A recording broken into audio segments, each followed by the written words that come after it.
we did eventually conceive. I impregnated the fortress, an achievement which I think should at least count towards my Duke of Edinburgh award. It's a badge or something, but I tell you, having a pregnant wife changes the dynamic of the marriage, because your job as a husband is to support the wife. And before this, maybe she'd have a day where she woke up low self-esteem. She'd wake up, look in the mirror and go, I'm worried I look fat today. And I'd go, I hadn't noticed that. I think you look beautiful. You know, job is to support the wife. But then she became pregnant. She started comparing herself to her friends who were also pregnant. And a few months ago, she called me and she said, Finn, come and look at me. I'm worried I'm not fat enough. Oh, curveball. That's what I call a lose-lose situation. Hey, fellas. It's a cunning female trap. How am I meant to answer that question? I'm worried I'm not fat enough. Nah, look at you. You're a fucking disgrace. What are you talking about? We had to cut you out your shoes this morning. Do you not remember? We broke the kitchen scissors. You don't remember that? Yeah. I like it, having a big old wife. I enjoy it. I think bigger people are sexier. I also think a lot of people think this, straight men in particular. We just don't admit it because of the body image culture we get hit around the face with. But I think bigger people are way sexier. Yeah.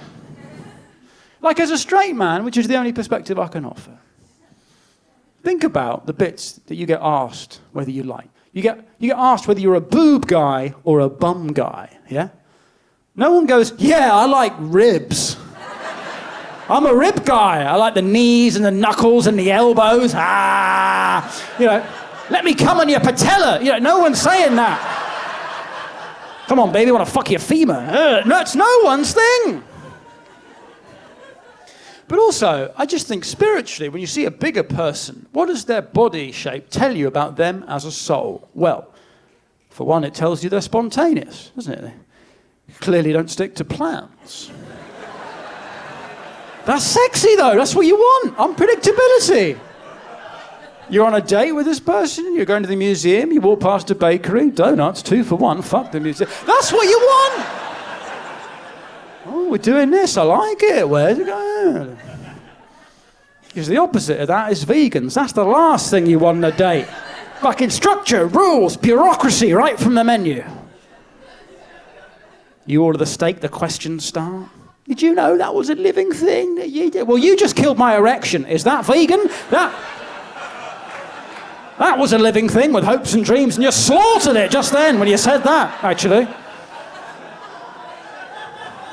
Filthy hippies, I'll be having none of that. Only so freaky you can get with a vegan in the bedroom.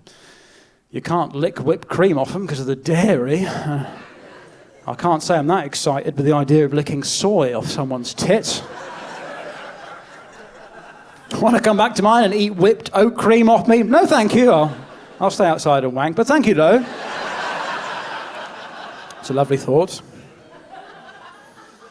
I think it's a good time to be fat, politically. I do. You know, I was fat in the early noughties. We got no respect, man. But now, body-positive role models.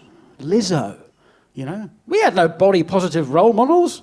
In the early noughties, we just had Mr. Blobby, Michelle McManus. That was it. But now, body positive. The language has changed. It's becoming more politically correct. Soon, you won't even be able to call a fat person fat. Soon, we'll have to start calling them people of blubber. You know, that's the way it's going. They're going to form a community, I know it. They're going to form a community, all the little splinter groups, you know? Like the LGBTs, they're going to have the, the fat people, they're the F. Chubby people, they're the C. And then people who were fat when they were kids, like me, we're the K, you know? Come together. KFC community. That's what it's going to be like.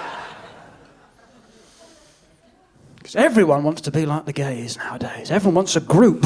Easier to have a group. Yeah. Everyone wants to be in a group. Even the straights want to have a group. There was a serious movement a few months ago to start straight pride.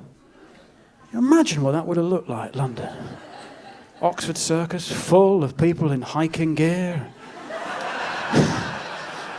Waving the straight pride flag, which I presume is just 7 different shades of beige. All the straight pride chants, anal is for special occasions, you know. Weekend! Stop devaluing it with this weeknight anal. Dildos will not replace us. Or I don't know, but...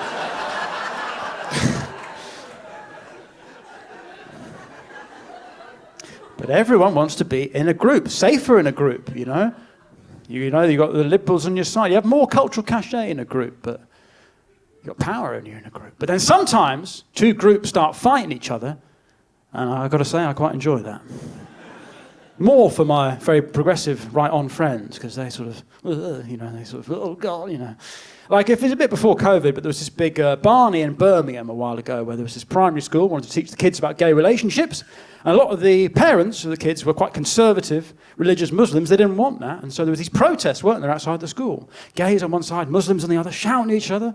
And all you had to do when you're talking about this to my right-on friends was go, hey, who's right? Oh no, please, no, don't make me choose. I'm going to look bad either way. No, Muslims, gays, why can't you sort this out yourselves? Oh, okay, who do I not want to piss off? Muslims win. I mean, the gays don't rise like that, do they? Who would you rather be kidnapped by, ISIS or Queer Eye? That's a simple question. You spend 5 days with the fellas from Queer Eye, you just leave feeling really confident, like, oh, yeah, I will ask her out, actually. Thanks, God. I've been holding myself back all this time. I don't know how you did it.